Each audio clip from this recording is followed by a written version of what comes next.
Welcome to Life Talk. This week's podcast is an excerpt taken from the book An Intimate Collision, Encounters with Life and Jesus. This book and the excerpt for this week's program was written out of the angst and concurrent sadness that many of us live out flat, marginalized, and ineffectual Christian lives. We fall far short of intimately connecting and deeply interjecting the truths of Scripture into the everyday reality of our lives as we live them out in the demands and complexities of the 21st century. We therefore miss a sweeping infusion of what God intends for our lives. We are left the poorer when that need not be the case. The foundational premise of this work lays in the belief that people sense there to be a far greater reality to our portrayal of God and the Christian life than that which we have grasped. It appears evident that God's intentions for us are far more expansive and profoundly more majestic than what we've embraced and subsequently live out in our lives. Something far more is ours if we can only find it, find ways to effectively seize it, and then deeply incorporate it. I hope that you enjoy this week's excerpt. Dean was deaf. It was that simple, but it was inordinately complex at the same time. Life can have its sinkholes. Sometimes there's a bunch of them, enough of them to cause a broad and crippling implosion where things just cave in all around us. Life then becomes a litany of foggy responses to trauma, where we move zombie-like through whatever the day or the moment holds. There is no forward movement in times like these. When our worlds collapse, it all becomes about survival, because often that's all it can be about. Soon survival becomes the norm, where we strive to survive for the sake of survival itself. Life becomes abjectly meaningless other than getting through the day to fight the meaninglessness that will face us again tomorrow. Dean was deaf, but he was mentally handicapped as well. Tenderly kind, compassionate, and invitingly soft underneath it all, he was the byproduct of the sinkholes that had scattered themselves all around his life. In the end, it all imploded, and he retreated into his deafness and his mental handicap, finding there some seclusion away from it all. He sat along the roadside of life, watching some of it go by and ignoring the rest of it. He surrendered to isolation and held the world at bay, barricading himself many fathoms deep within himself. He effectively placed himself out of the reach of anything. He was a treasure lost in the stratified subterranean layers of his fear. He had never mastered his deafness. Some lean into their disability and shape it to serve them. He never leaned into it. Some work to compensate for their handicaps by strengthening the things that are not handicaps. He never compensated. Rather, he decompensated down into a silent oblivion where he sat hunched and utterly alone. Sign language and the reading of lips never broke him out of the prison that deafness had thrust him into, that place so many fathoms deep that no one could get down there. He was somehow held inside with the world held outside. Each could see the other from their variant vantage points, but neither could bridge the gap nor plumb the depths. Whatever separated him from the rest of us seemed intractably immovable. Life sometimes persuades us to believe that there is so much more to something or some person, even though we can't see it. We engage that thing or that person with a certainty that there lies within them something profound, despite the fact that it's completely hidden. It seems that we walk circles around them, looking and probing for some crack or tear that will grant us a peek inside. We look for some chink to wiggle through or a knob that we can wrestle with long enough until some hidden door opens and grants us entrance to the riches within. There emerges a dogged determination about it all because we dare not bypass what lies within, even though it is held away from us. That was Dean. He was a kid that I could not let go of, even though there was nothing to hold on to. His mild mental handicap put him even further away, a young man of riches unearthed that always provoked me back to him. He was frustrating and abrasive at times, being unable to break through his own deafness and reach up and out to everything outside of himself. His coarse and sometimes rash behaviors seemed to be an expression of his deeply ingrained trepidation of the world, combined with his own frustration of choosing to seclude himself.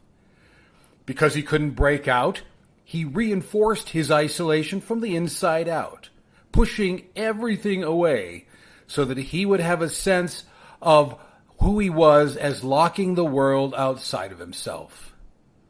Somehow he found solace in thinking he controlled all of that because it gave him a sense that he could get out of it. But he couldn't. I didn't choose to be relentless with this kid.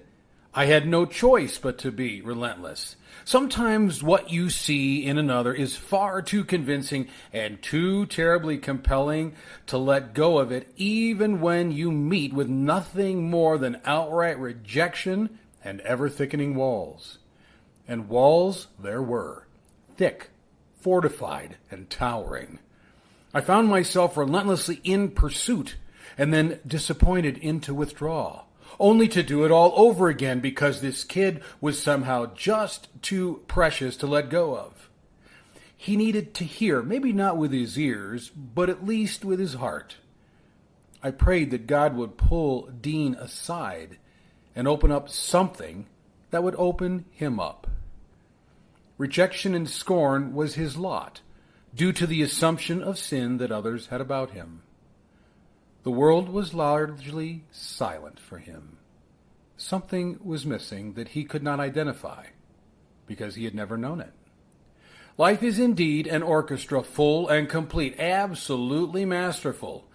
But for this deaf man, it was absolutely silent. The musical pieces and masterful renditions for which life was created were soundless for him.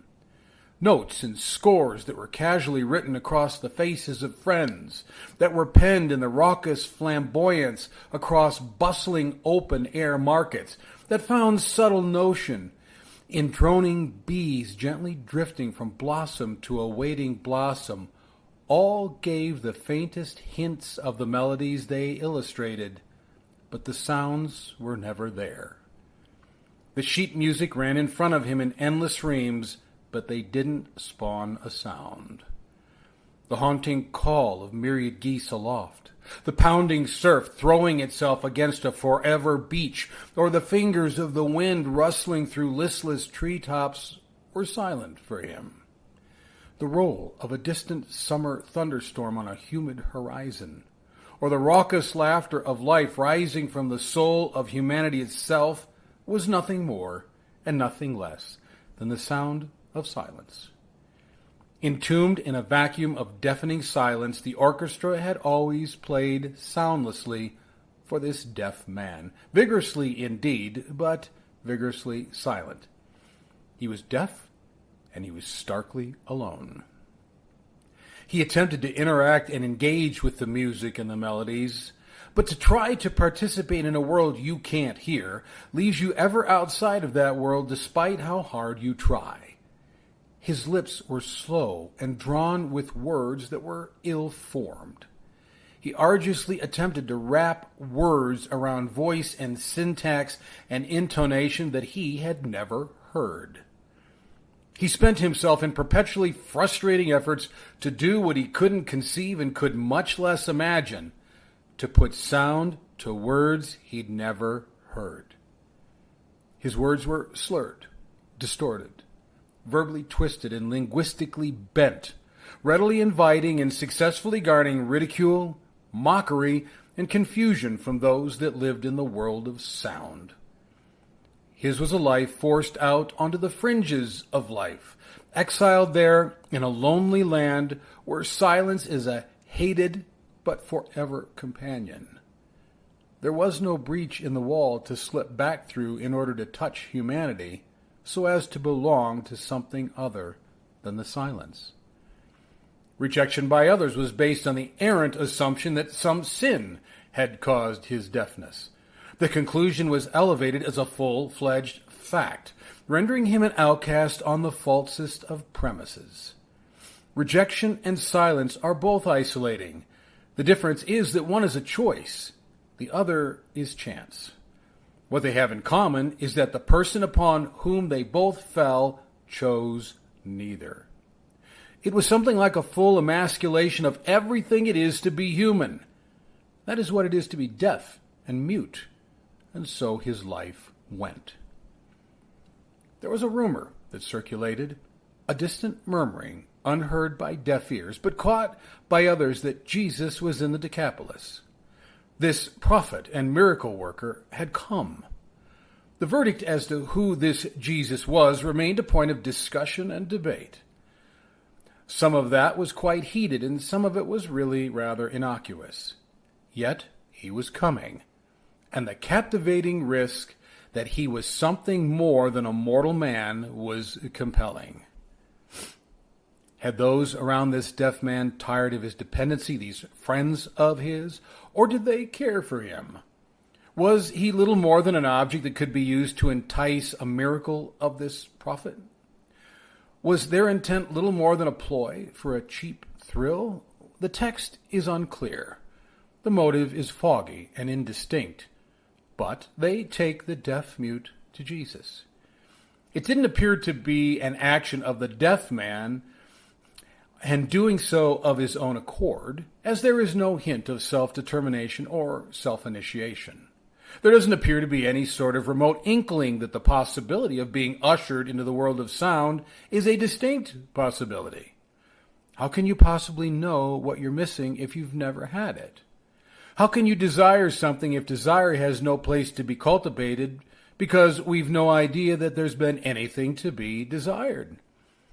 Sometimes we see in and through others what we could not otherwise see because it's not within us to see. Sometimes we experience the passionate and vigorous pulse of desire vicariously through the heartbeat of others, and we sense the pulse in them. Sometimes our vision of the possible is only possible because we see that vision reflected in the eyes of another, and we watch it listlessly dance about in their smile. Sometimes we actually end up dancing because others have caused us to believe in the dance and have ushered us out onto the dance floor even when we can't hear the music ourselves. Such were the deaf-mute's friends. And so the rumor draws them to Jesus. Soon the embedded mass was found. Ushered by these friends, the deaf man pressed through the crowd. The small entourage cuts a swath through a fluid array of assorted humanity that swelled and eddied around Jesus. The clamor of a world of never-ending needs simultaneously sought relief. The world clamored around Jesus, seeking some shred of hope and some healing that arises from that very shred of hope. The crowd swirled around this wandering prophet, as if in the grip of the undertow of all creation, an irresistible current from which all other currents find their sole source. Passing through a cultural morass of assembled humanity, the deaf man is drawn toward the center. The aged, stooped and shuffling in the grip of long years, wandered about in a cloudy curiosity. Children darted in and out. The blind walked about groping, stretching trembling arms outward, substituting touch for sight and sound for vision. Stumbling, they made their way to Jesus. Crutches that were terribly crude and deeply weather-worn were nothing more than primitive prosthetics that sought a miracle for an absent leg. A cripple, his fingers clawing the arid soil, drug useless appendages and tattered garments that trailed in the talcum dirt behind him. Limp in his mother's arms, an infant teetered on the chilling precipice of death. The pallor of death strangely awash across the face of a newborn life, rendering his skin hues of suffocating purple. His mother stood on panicked tiptoe, stretching her neck to catch a glimpse of something, anxiously groping toward the center of the mass. It was all silence to the deaf-mute. It was all wildly alive, vibrant, turbulent, and wonderfully riotous, but deathly silent. From his vantage point, the drama was only partially revealed. Pressing onward and inward, it was more of the same.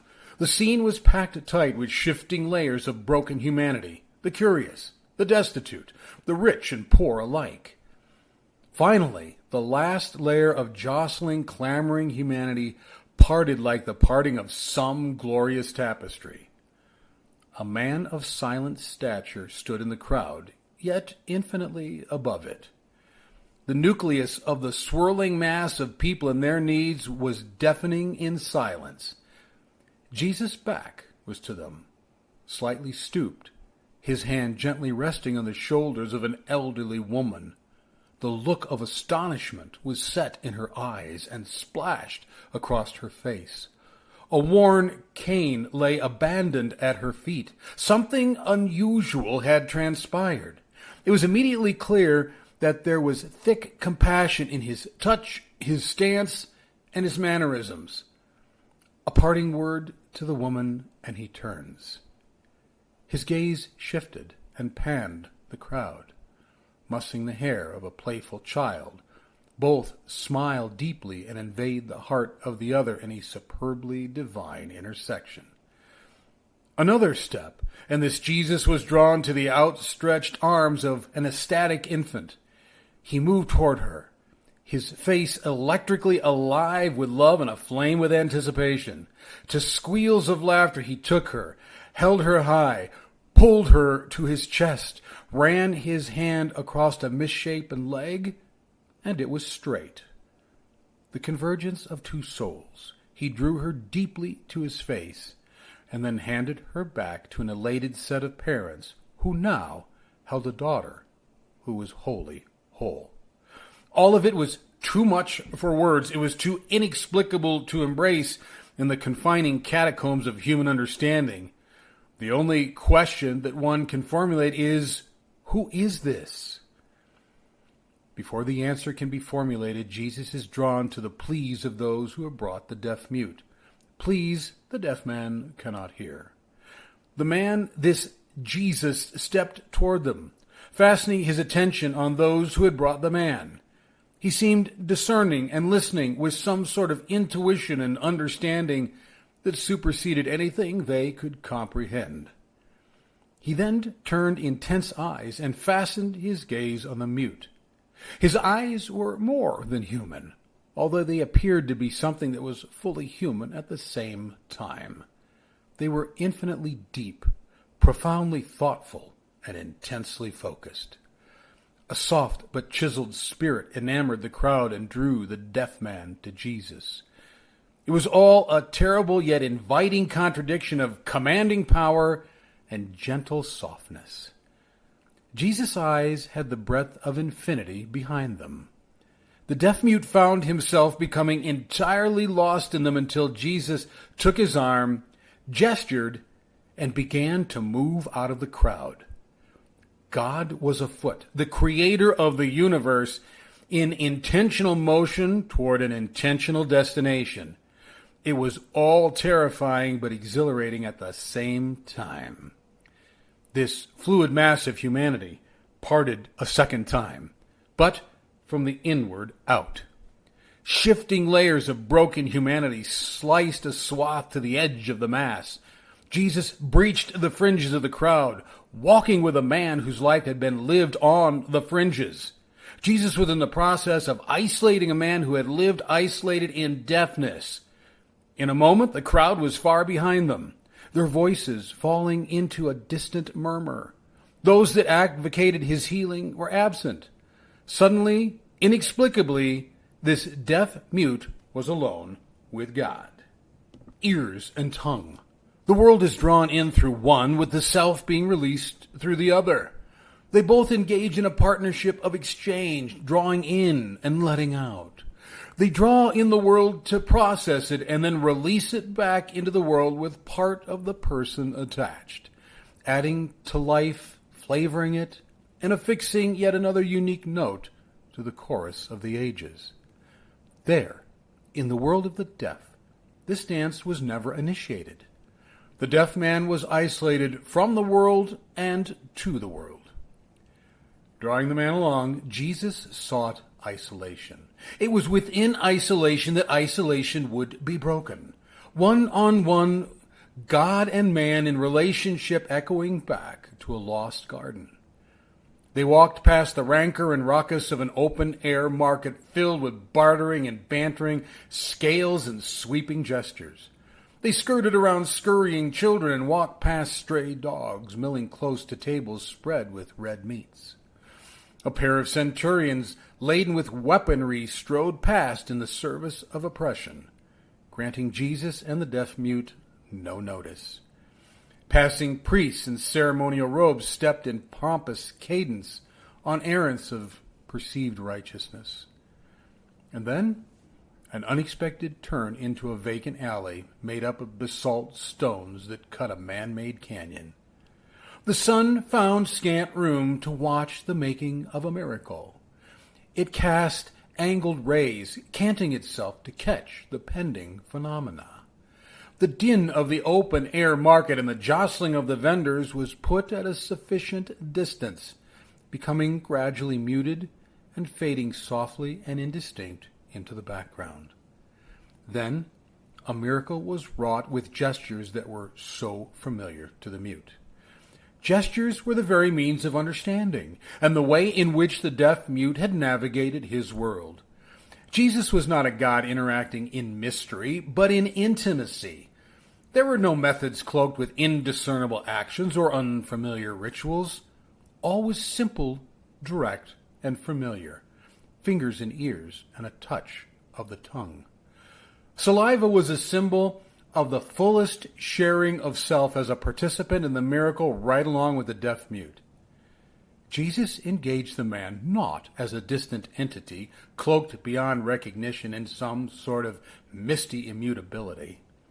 Saliva was believed to have a curative quality, a belief entirely fictional in nature. However, the symbolism of the act provided a needed vehicle that outweighed the myth of the act itself. So, Jesus ingeniously chose to use myth as a vehicle for a miracle done in the simple language of the deaf-mute's isolated world to obliterate his isolation. And then there was something for Jesus himself, something the deaf man could not hear or participate in. Jesus looked up to heaven. There is a weighted sigh of a God whose love eliminates his ability not to feel. It was a reflection of both his heart and the heart of his Father. It seemed to be the private pain of a God grieving over his own creation, escaping the lethal weight of it all only by virtue of his divinity. Jesus' sighing was likely the plaintive mode of God once again embracing the awful reality of fallen mankind as manifest in this single mute life. It was likely the expression of a great angst that arose from an infinite understanding of how far this man's life was from God's original intent for him. Therefore, in that alley, God would meet the need of one man. In a few days, he would meet the need of thousands with a scant 7 barley loaves and a few small fish. A few months beyond that, and he would meet the need of all mankind on a barren hill. It would be a hill that would not be sandwiched between the walls of some abandoned alley, but between 2 crosses and 2 worlds. However, there was the need of the moment. "Be opened," said this Jesus, "not just his ears, but his life, as no miracle is excluded or in any way restrained solely to the obvious. Be opened. Be free to live fully, to hear in perfect pitch the richness of the notes and measures, the scores of life and living. Be open to engage everything else in life that was open. Be open so that being closed simply cannot be. Jesus took a step back and watched life unfold as the miracle reverberated far beyond the miracle. Something like when a stone is dropped in a mirrored pool, sending ripples far beyond the point of impact. An alien experience transpired for which the man had no point of correlation. Sounds began to filter through. The orchestra gradually swelled and expanded. The void of silence filled to capacity.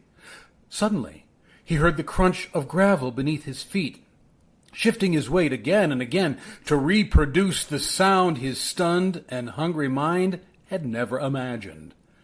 The barking of a dog floated in from afar. The source of the sound and everything that defined it was entirely unknown. Birds darted overhead in tangles of wild flight, cheeps and chirps, synchronizing the feathered mass's journey.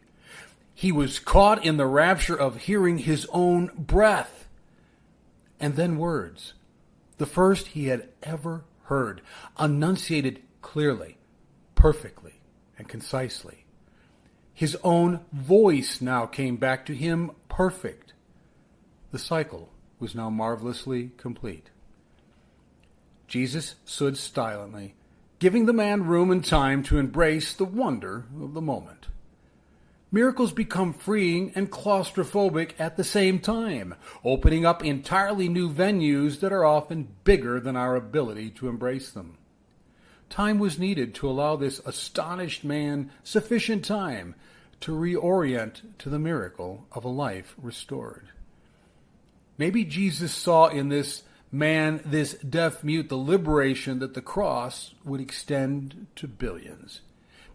It may be that individual miracles, like this one, allowed Jesus to foresee in this solitary face what the cross would do in an endless sea of faces across endless spans of time. Not the kinds of miracles that would eventually fall to the deterioration of frail bodies and the eventuality of death, but miracles that would be eternally fresh because they open up all of eternity to all who sees it. I wonder if it might have been these moments that allowed Jesus to endure the long moments on a lonely cross. And then the first words of another human being he ever heard. "Don't tell anyone," Jesus said. The first words seemed irrational and inexplicable. The world of sounds brings with it responsibility to the world it unveils. Miracles bring with them accountability to both the restorer and what has been restored. A relationship with God brings obedience, the responsibility to act on faith, even when that action appears irrational, contrary, odd, or plainly wrong. Don't tell anyone. But containment failed.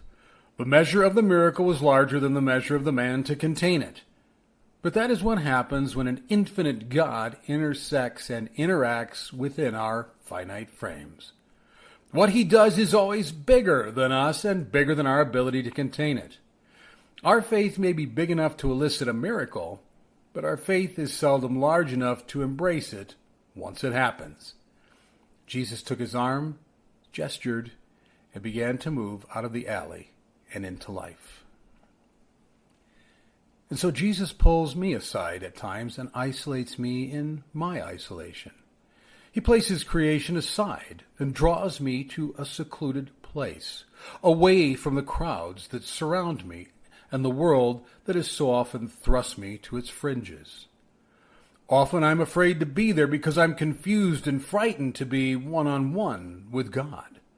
I would much prefer to have him heal me at a safe distance, or intersect my life in the companionship of others, or touch me as part of something larger within which I can meld.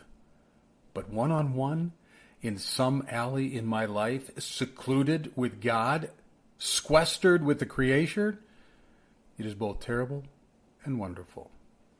And then, to have him connect with me intimately in that place of isolation, the God of the cosmos coming to me in my isolation, not just in proximity or an earshot, but in my language and in the raw essence of my being. God steps into my isolation and speaks to me there, not standing outside of my isolation and beckoning me out of it, but coming in, gently taking my arm and gesturing me out of it, partnering with me, and in the partnering coming squarely into my isolation to commandeer me and rescue me, cutting through the mass of issues, pain, self-absorption, and self-hatred that surrounds me and drawing me along with him. And there, in those isolated alleys of my life, he frees me. He relishes watching me come to life and then fumble with a life that's so new that I have little idea how to hold it. He is as amazed at watching me come to life as he was when he first formed Adam from the dust and breathed into his nostrils the breath of life. It is just as poignant for him, never being diminished for a God whose love for his creation rages undiminished. God is always revealing that creation can only exist if it is constantly creating. He has done everything well, hearkening to yet another statement, and God saw that it was good. In that alley, God was creating all over again, as he always does, doing everything well and good. It was all experimental, but the doctors said that the surgery might restore Dean's hearing. He was not enthused at all. Dean walked through the process more like a laboratory rat that had no idea of what was happening or what the possible outcome might mean. He was lethargic through it all, demure and distant. But the day came quite by accident. I turned, and there he stood. My first response was to say hello out of some prescribed tedium and routine, knowing that he wasn't reading my lips. Sometimes rote and ritual turns life lifeless. It robs us of expectation and hope. I felt that way with Dean, but I said hello anyway. He simply looked, canting his head a bit, and registering something in those crystal blue eyes that I had never seen. Sometimes we imagine something for so long that when it's ours, it's both wonderful and terribly different than what we had imagined it ever being. I think that was the case for Dean. He had heard my voice. The surgery worked. For the first time, he had taken in the tone and flavor of the single word that I had uttered, and I found myself awed by his utterance and response to it. He smiled and seemed to wait for more. I paused. "Can you hear me?"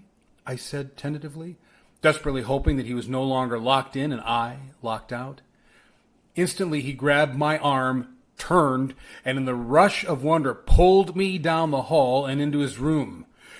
He stopped in the middle of that quaint room and pointed at the various objects around us in frantic gestures. It was all so new for me that I had no idea of what he meant. He continued to point in a manner insistent and adamant, walking around the room in a rigid gait and incessantly pointing. Finally, I realized what he wanted. He wanted me to pronounce what the objects were, to speak their name, to say them, so they could hear them for the first time. Picture, telephone, window, bed, floor, light, wall, rug, Craig. It was a young man surging alive with an urgency that flooded the room with a terrific and wonderful energy. He was hearing it all for the first time. Sometimes you sense that you've been put in a place of privilege that you are completely and wholly undeserving of. That's where I was on that day. God came aside this young man through the hands of a caring doctor and an experimental surgery. Now, I was privileged to stand beside him as well, inundated in a tsunami of wonderment and life. It all went on for days and days. I couldn't wait to see Dean. In the indescribable awe, I watched a young man come alive in a way that makes coming alive worth all the pain and disappointment and deafness that we have to endure to get there. A miracle came to me through Dean. Deafness was abated in infinitely more ways than simply physical hearing. Dean reminds me of deafness and what it can do to a person and a life. Dean also reminds me of deafness abated when God comes alongside of a single life and renders deafness deaf. Unlike the deaf-mute, and unlike Dean, my deafness and my inability to speak to my world come often. Frequently, I need Jesus to put his fingers in my ears and touch my tongue. Sin, selfishness, and the lure of the world renders me deaf and ill-suited to speak as I should. My condition is pitifully recurrent. God's presence is likewise persistently recurrent. Daily I am in this alley with him. When I tire of it and find myself sweltering in embarrassment, he never tires. He likes, it seems, these alley encounters. He relishes taking me aside. And I know that one day he will take me aside for that final time. That time when I will ascend to a place where deafness and speech deficits will simply not exist. Their memory will be vanquished. And there, in that place, I will stand eternally before God in perfection with new worlds perpetually opening up to me. In that place, the layers will constantly part to reveal something new. His smile, the relish of his face will never be old, but always new. The loud voices in life, those that clamor for our attention, are most often not the vital voices. The fact that they have to clamor suggests as much. It is the smaller voices that are weak, thin, and easily drowned out that are rich. It is these that tend to be the priceless voices. Their worth easily lost in the pompous and presumptuous voices that say much but hold little. It is easy to become deaf, and when we are, we miss the precious voices whose worth is immutable. Thanks for joining us today. I hope that you enjoyed this excerpt from An Intimate Collision: Encounters with Life in Jesus. Likewise, I hope that it spoke something of significance into some deep place in your life. You can discover all of my books on Amazon, Barnes & Nobles, or wherever books are sold.